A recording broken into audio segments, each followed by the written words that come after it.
I'm Dr. Uche, a practicing physician who's been coaching others to write and publish their biographies since 2013. The first autobiographies I brought to publication were for my dad and granddad, and those took more than 5 years and lots of mistakes.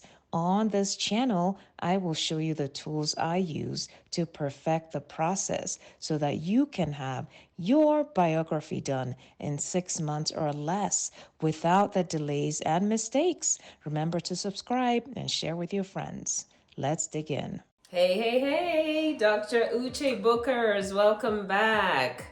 This is for my friends who are looking to write in 2025. Yes, 2024 is almost over. It's almost past tense, so we have to move into the future. Maybe you didn't get around to writing this year, that's fine. 2025 is another year. So, what could you be doing now to get ready to write and publish your biography in 2025? Stay with me.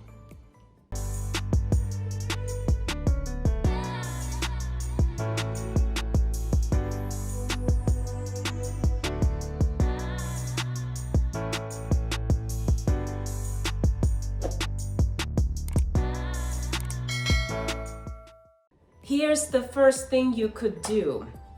Gather those old pictures, okay? Ask your mom, ask your dad, ask your grandma, ask your grandpa.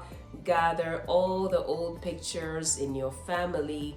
Start gathering them, okay? Start labeling, annotate, say who is in this, what was happening around that time.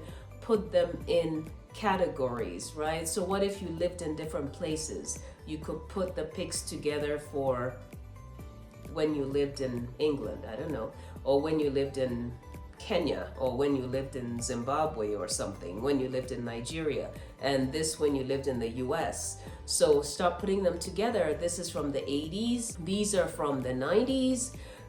Start to look through them carefully and say who is in each picture. It's really important to go through and identify folks in the picture because it helps you to position the picture in time, okay?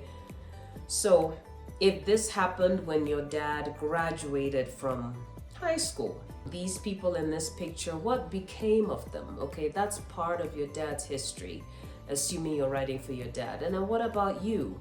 Is this your high school graduation picture? What about these people? Who are you in touch with?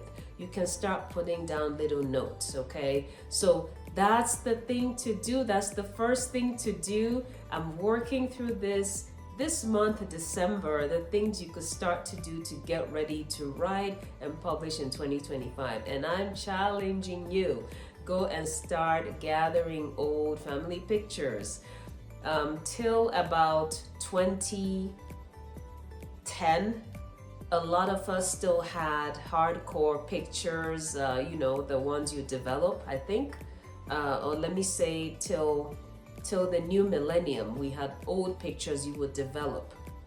And so more recently, we have all these pictures on iCloud and whatnot. But the old ones, you may have to actually get the paper pictures, okay, the hard copies. And you can start scanning them. There are actually ways of scanning them into a file and organizing it. That's actually by far the best way to do it. Because when you go to format your biography, you're going to need an electronic version of those pictures. So you can put them together in so many different ways. Figure out who's in each, as I said. Again, to figure out the setting for each picture, identify people, and use that to sort of make notes that you can include in your biography. Decide if you can then go ahead and digitize it, like scan it into an electronic document, which is actually a lot easier to store things that way. And that is a very important step in getting ready to write and publish in 2025. I'm so excited. I can't wait to cheer you on. What are your thoughts at this point? If you're following me, that means you like the idea of writing your biography. So are you looking to write and publish in 2025? Let me know in the comments, and I'll see you in my next video.